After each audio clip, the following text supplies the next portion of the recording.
I saw his comments, and it's interesting because in watching the game, I saw it on both sides. I thought there were some times, first of all, the whole pitch comm, I think, plays into this. Sometimes you're not on the same page with pitch comm, and you don't have your rhythm. So I do think the Braves were stepping out of the box. And look, I hate to say it, but it worked. You got into his kitchen. Yeah. And you went back to back. Miles Mikolas didn't pitch poorly, but in watching the flow of that game, there were certainly times where Miles Mikolas was ready to pitch and the Braves hitters weren't in the box. But I also remember watching an at bat from Austin Riley where Miles Mikolas was staring in. And sometimes pitchers do this on purpose, where they will just stand on the mound and not pitch. They're doing that on purpose. Mm-hmm. They're trying to disrupt the hitter's timing, and so they're essentially going to stand there until the hitter asks for time. It's just a way to screw with somebody's head. So I did see that. I don't know if it was all the Braves hitters. I'm sure they played a part. I think also Miles Mikolas, pitch comm. But here's the other part. It's hard to really complain about, oh, they're stalling. This game lasted 2 hours and 32 minutes. Yeah. That's like a game from the 70s. Yeah, man. So the game went by super quick. Yeah. Super quick. Yeah, it did go by quick. So does he have a point there, though? I mean, did you read that whole thing? Do people know what we're talking about, by the way? He was saying that the Braves were... We can find the exact quote because it's kind of interesting. Woozy. Yeah, I'll look it up right here. She said... Welcome, Sir Nathaniel. How you doing over there? Here it is. I don't want to say anything foolish and get myself in trouble, but, I'm not sure what the rules are. I'm pretty sure unless they foul it off, they got to stay in the box. And as a pitcher, I believe the game is on my time. If they're going to call it a pitch clock, they're on my time. So if I'm ready to pitch, I believe they should be ready unless they want to call it a hitter's clock. Then we can be on the hitter's time. But until they want to call it the hitter's clock, I believe they're on my time. I like that. You got the ball. You should dictate the pace of the game. Go for it, man. I got nothing against that. What about a batter's clock? It's starting to feel a little bit like we're going to get into the NFL tackling rules with this soon, where the defenders are like, oh, I can't tackle. Where am I supposed to hit them so I don't get a penalty called on me? I can't hit them high, can't hit them low. What can I do? And the pitchers are like, look, if you're going to put a clock on me, I'm going to work. I'm going to do what I'm supposed to do out there. But then you've got the rule where they're supposed to be getting balls called on them if they set a foot out for too long and do things like that. And I never think baseball quite got this right. And honestly, I think the pathway that baseball's going down and trying to regulate the pace of play and what they're trying to do with whatever the point of the entire thing is, I guess it's to speed the game up. It's making it more complicated than it needs to be. And now you don't know who the trigger is supposed to be on in order to make these clocks work and to make the game move quicker. So now you're going to have even worse situations. I don't know. It's a mess. And the pitch clock is coming. It's coming to Major League Baseball next year. And so you're going to have 14 seconds with the bases empty, 18 seconds with runners on base. It's already happening in the minor leagues, and you've shaved 20 to 30 minutes off a lot of these games in the minor leagues. But I do think it's fair to say, because it is called a pitch clock, we always focus on the pitcher, and there's a lot of pitchers who work at a glacial pace. And there's a lot of Cardinals, by the way. Gio, Lowered. Dak Hudson, a lot of times, especially when he's struggling, works freaking slow as hell. Oh. You're watching a game, and you're 2 hours in. It's the fourth inning or the fifth inning. I know, dude. But another part of this is a lot of it's on the hitters. You can go back to the Nomar Garciaparra days. There's a lot of hitters who, after every single pitch, step out, readjust everything on their body, their cup, unnecessarily, their batting gloves, right? So a lot of it's on the hitters too. That's why the rule, I feel like the high school rule, the college rule coming up, that was the hitter has to keep 1 foot in the box unless it's a foul ball. I always thought that rule would eliminate, if they actually enforced that rule, I'm saying. If you enforce that rule, that would get rid of a lot of this. Yeah, somebody was talking about that earlier. How to speed that up, and unless they hit a foul ball. So is the minor league game moving quicker? Because is this just counting time on field, or is it counting time from first pitch to the end of the game? Yeah, the total length of games. It's gone down a ton. So here's my thing I worry about with baseball speeding the game up is that they'll just use it as an opportunity to put more ad space in. And that the actual experience of viewing the game won't change, but the game itself will move quicker, and they'll still use that book time they've got to be able to put more things into it. Question for you, Charlie. Do you think Marmol should have lifted Pujols for Gorman with runners in scoring position last night? I did see that.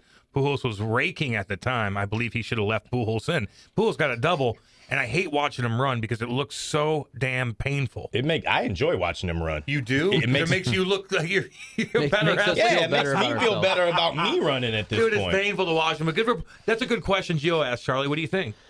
It is a good question. At this point, so obviously Albert gets a start against a lefty, has success early. At this point in the season, I will never criticize Ollie ever for not hitting Albert Pujols versus righty. I will never criticize that move. I will never criticize that move because the numbers are atrocious. Okay. His numbers That's versus fair. righties are atrocious. And so, look, I understand if you find a game and you find a matchup and maybe some right-hander comes in and you just feel like Pujols has got the groove, maybe his numbers against this guy are fantastic, every once in a while. But you can almost say boilerplate that Albert Pujols should never bat against a right-hander. That's how, look, man, Albert Pujols can still hit lefties, all right? He had a couple hits last night. Overall, he had been poor the last month or so. Just he had been in a real slump. But for 2 years, 3 years now of data, Albert Pujols should essentially never hit against righties. Sir Nathaniel, how'd our boy Kiz do? Man, I keep watching him, and I just want him to hit the damn ball so bad. I'm rooting for him. We love him. What's he up to? 0 for 4. Oh, God. Hitting 177. Oh, Lord. There's a stat out there that Cardinals catchers this season have collectively hit under 120 for the year. Well, at least Yachty's here doing rehab and like trying to help him. You know, it's always good to have a Hall of Famer help out the young guy. How does that number compare to what the pitchers on the Cardinals hit last year? That's my interest at this point. Did we really get rid of the pitcher, or did we just shift that over to the catcher here in St. Should Louis? the catcher's not hit anymore now? God. Now we're rooting for him, man. But you got to hit the damn ball. You just got to find a way. You got to find a way. Keep going to those batting practice with Nolan, big Nolan. Oh, I was offended last night, by the way. What happened? What do you think happened? The chop. You are quick-witted. You're damn right. You're damn right. They still did the chop, and I don't like it. Okay, so with the chop, are they still playing the You music? knew exactly. Are they playing the music, I or didn't the see fans that. just do it? The fans just do it. I did see some fans doing it. Yeah, they were doing it all night. They probably I had to change the channel. They're probably doing it. Ryan Helsley when he comes in. You know, he had the thing last year about it, and I'm sure that they didn't miss the opportunity to try to. What'd he trigger- say? Well, Ryan Helsley's got Native American ancestry, Yeah. and he was like, "Dude, I don't like it." Oh, he doesn't like it. Yeah, and Well, he was, yeah. Because I mean, you know. In some ways, it would be like if somebody did something culturally insensitive to me, and but or is that anybody good? else. I know. And it's like, you know, come on, man. Yeah, I mean, it is pretty petty though. Let's be honest. It is pretty petty, and it's their tradition, and it's like, oh, you don't. I'll say that I come never- on, that's what you're worried about. I'll say that I never loved it, even as a kid. I was just kind of like, this seems kind of weird that this is the thing that we're doing. They're But not I doing mean, it making fun of you. They love you, and they spent $150 there that night, loving you. As, $150. They $250 They just get a hot I know. dog. I was offended. Yeah. So I'll tell you what though, that Buster Only man, I like him as a broadcaster. He breaks it down. Don't get me wrong. I miss our boys. Don't get me wrong. But just listening, should I not have said that? Because Jimmy's probably listening right now. But it had nothing to do with him. But I like that Buster. I learned some things last night. So, I'm not the guy that usually just crushes broadcasters. However, watching the game last night, A-Rod exhausts the note section on his game notes. I think he kind of ends up reading everything that's put out there, and I don't know, just not great flow. A lot of mistakes. Yeah. I noticed. Okay. And I think this happens a lot with the national broadcast. And I say this because it is hard to really follow every team and know what's going on with every team. This is why your local broadcast for Cardinals and Blues, your local broadcasters, they know way more about the Cardinals and Blues than the national broadcasters. Yeah. And I'm not even saying that necessarily as a criticism of the national broadcasters. But if you do a game or two a week or 3 a week and you're doing every team in baseball, you can't know a ton about every team, No, but you man. know superficially a little bit about every team. And I feel like on the national broadcast, there's a lot of stereotypes that are thrown out there about the Cardinals. And maybe I'm picking on A-Rod, but last night he said something like, the Cardinals, they never tank, They're never in a rebuild. They're always World Series contenders. And I said, I said, look, be fair. They never tank. They never rebuild. And absolutely give the Cardinals credit for that. But I don't think it's fair to say that they're always World Series contenders. They're certainly always playoff contenders. Yeah. 100%. Big difference, Give though. them that. Yeah. But I think there is a big difference between, hey, we're around 88 to 90 wins and a playoff contender every year, and that team that's elite, top 5, 95, 100 wins, and a legit World Series contender every year. I don't think the Cardinals have really been a World Series contender since the era of 2011 to 2015, when they legitimately were every year for about 5 years. Good point, man. Joby chimes in. Matt is correct. It's not really about speeding up the game. They know their viewership is going down, so they need new revenue. Just look at between the pitch ads.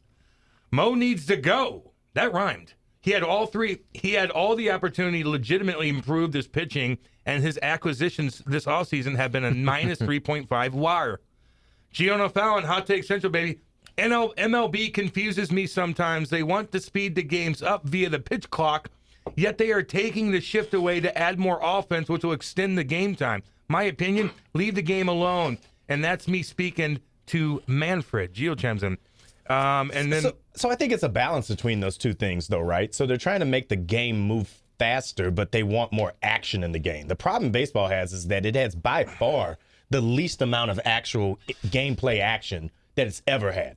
Yeah. Because it's gone more towards the 3 true outcome model now, where it's strikeout, walk, home run. Like, that's it. That's not fun. That's to not watch. fun. No, it's just not.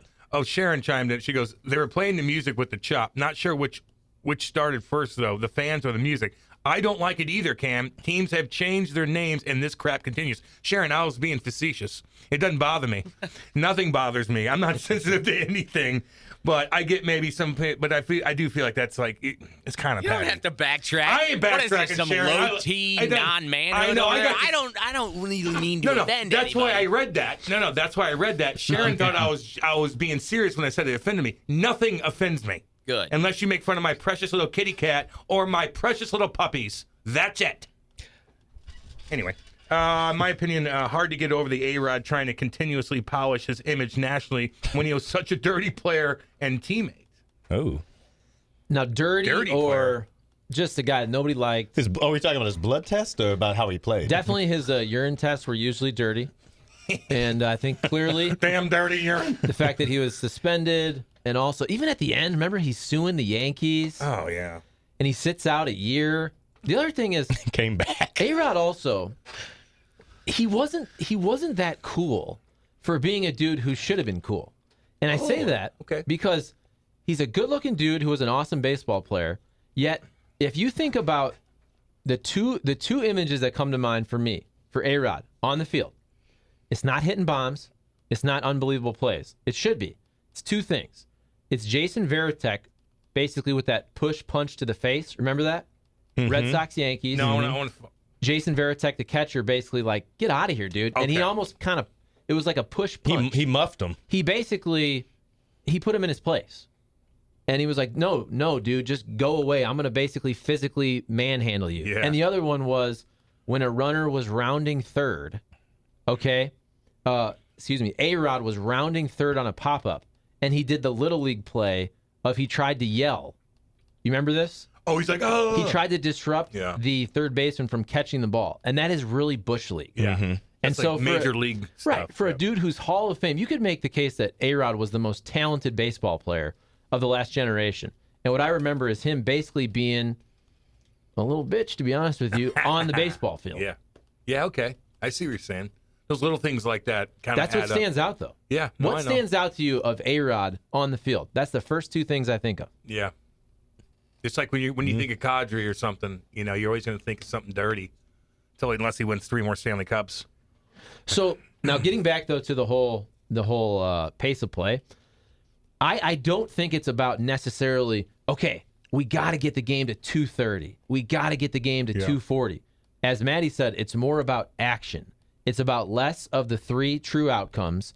And they won't care if the game is 3 hours, if it's fun, it's engaging, it's entertaining, if dudes are on the base paths, if you're showing off the athleticism of your hitters, of your defenders. It's not all walks. It's not all strikeouts. And so from that standpoint, the other part is it's the baseball audience. Now, you can say baseball, it's all about history. It is. It's great. I love it. Part of the beauty of baseball is that there's no clock. So in between every pitch, I know it's a cliche, but it is. It's a dad talking to his son in the stands and explaining the game between every 20-second pitch. That's part of the lure of baseball. But baseball's audience is something like it's average of a 57-year-old. So again, this comes down to business. Can we compare that to other sports? Can we look that up somehow, Sir Nathaniel? See where the average. So it's 50, I promise you, it's the oldest. It's we can find this, but it's like the median age. It's something around 57. So is this also about business? 100%. Baseball is looking at the next 20, 30 years. They have to grab the young audience to survive financially, or to thrive financially. Thrive, yep. Somebody, Joe Bucham's going, this is how I remember A-Rod. Yeah, he's slapping. Now, he's a little biatch, isn't he? Huh. He should have been a lot cooler. Jackie Parlay is trying to, Lord Cam of England. Ooh, I like that. Oh, no. Oh, my God. Oh, no. Lord Cam of England. His hair just grew 3 inches in his mind. That might stick. I ain't playing. And the fellows, are you guys watching Wimbledon at all? It's really an awesome sports event, and the matches are electric. I've watched the best woman left in the tournament. I watched the best woman left in the tournament, Help Heap, who is a badass, and the broadcast talked about how she got breast reduction surgery so she could still play her best. That's dedication that I don't know if a guy can match.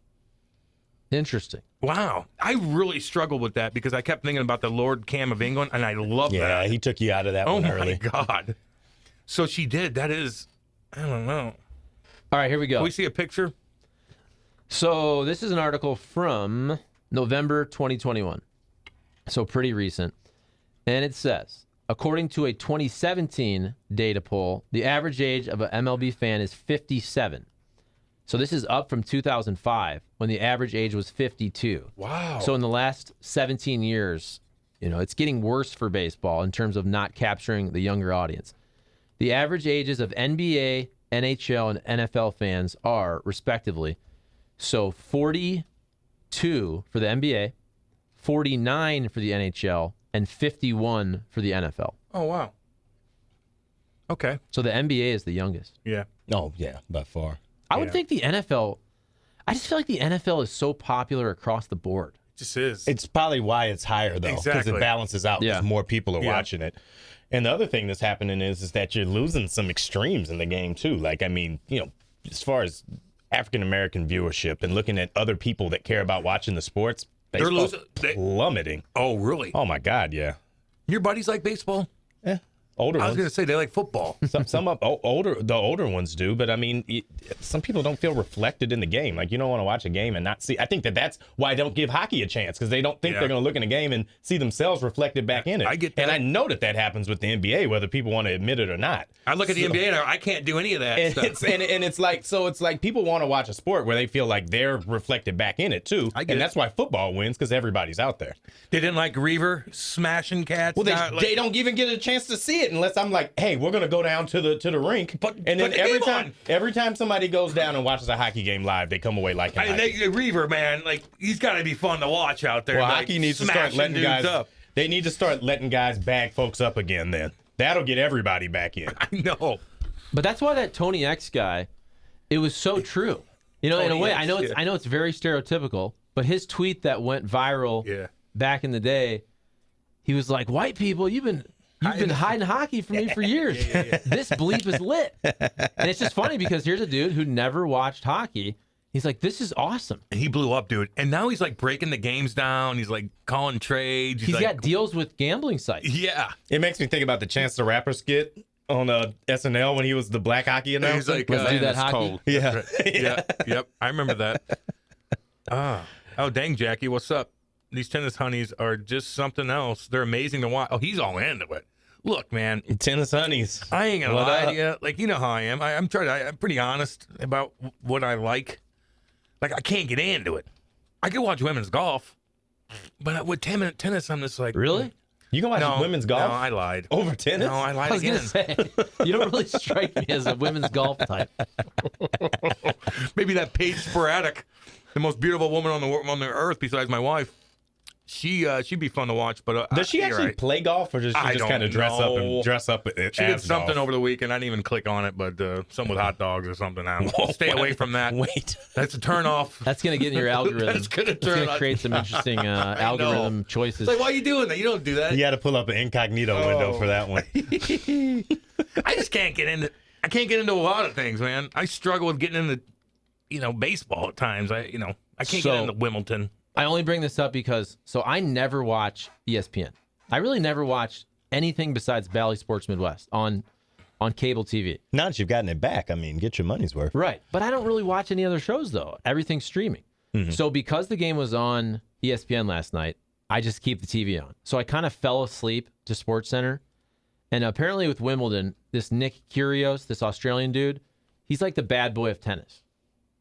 So what does it mean? he's got... Is he punching people? He's always mad at people. They're mad because he doesn't wear white, because at Wimbledon you have to wear white. He goes to press conferences. He wears his Jordans. He's from Australia. He's like loud. So he's kind of the bad boy. I kind of like that.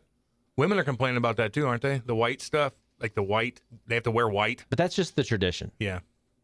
Well, they're complaining about it, I believe. Jackie parlays, there's a good chance Nadal is going to play Djokovic in the final. Djokovic. I knew that. Why put a D in front of the J then if it's silent? Stupid. In the final, and it's going to be a must-see. It's perfect. It starts like at 10 a.m. on a Saturday. Again. Bad boy. Breast reduction. It doesn't matter to me. Do something crazy. Something crazy happens. Maybe I'll flip it on, but just not enough going on. Okay. You get my drift, homie? Here's what's hilarious to me. And by the way, the only reason I know anything about this is because last night, randomly, the Cardinals game was on ESPN. Clearly, because ESPN has the rights to Wimbledon, they play it up. So I did hear about this woman who has a couple of Grand Slams. I just find it funny that in our text line, the man who's saying, hey, you should watch women's tennis. And then he went right to breast reduction. That was the first. That was his hook. That was his hook on the sport. Is immediately to a woman's boob. She's putting it in time. Here's why the sport's great. Dave the Pipe Player, who is jacked beyond belief, by the way. Great guy. Cam, do you like watching women's beach volleyball? I mean, I would. But, like, if I'm watching women's beach, and Kate's like, well, what are you doing? She's like, what are you doing? You're not into that. I mean, what do I I don't know, man. Like, I would, but... I mean, but you probably would, but you probably shouldn't. I probably shouldn't. Here's what I find funny about that. And I'm sure there's a lot of dudes that watch it for that reason. I just feel like what you can get, fortunately and unfortunately, what you can get for free on the internet, all the creepiness, anything you want, you can get on the internet for free. So are there still creepy dudes who are watching beach volleyball just for that reason? Because it's women in bikinis, which, by the way, you can see anywhere on the internet. Anything you want to find. If that's what you want to do, hey, it's fine. It's all good. If that's why you watch, I understand. Well, maybe you could hide it because, like, you can't just look up porn all damn day. So maybe that's like the alternative if you're around people. Oh, look, I like volleyball. Well, no, you don't. No, but you if don't. You're getting visuals. But let's be real. If you're with your wife and she's walking by the TV and she's watching you watch beach volleyball, she's not dumb. She's not dumb. All she needs to do is look real quick for about 7 seconds, and she realizes why you're watching. I know. No disrespect. That's why I can't do it. No disrespect to all the women who are fantastic athletes. They're great athletes. But she's going to be like, what are you doing? Jackie's like, Charlie, I'm a real feminist. I she, her sacrifices and celebrate it. Aw. Who's saying this? Jackie. Where is this at? I don't know. Right there. Right in front of you. No, that is quite a sacrifice. It is quite a sacrifice. I could see how that is something that gets in the way of your tennis stroke. But it does. Kriglios is a dick to his opponents. It's way more than not wearing white. Everybody hates him. Well, that's what I'm saying. Share dog. So it's Nick. It looks like Kyrgios. It's Nick Kyrgios.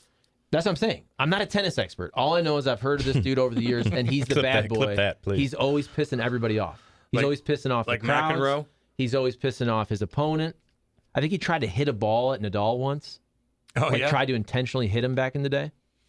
To add to your A-Rod thoughts, the main thing I think of is when he literally tried to slap the ball the first baseman's glove like a little leaguer. Yeah, someone just, That's what I'm saying. He just does goofy stuff. Oh, here's Kyle. Watching these minor league games, the games do.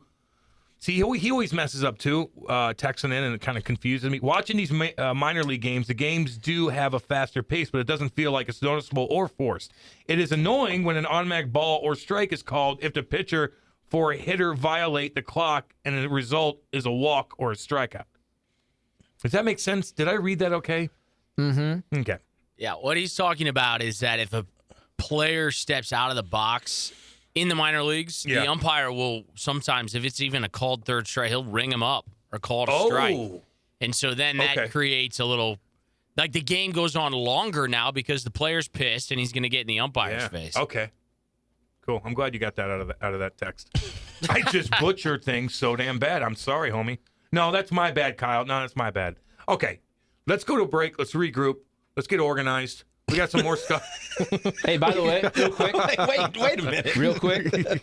Our guy Kyle, he took a picture at the post because he got the $25 gift card for the text inbox prize, and he was at the post chomping down Oh, Kyle, you on a deserve it. cheesesteak with a nice beer.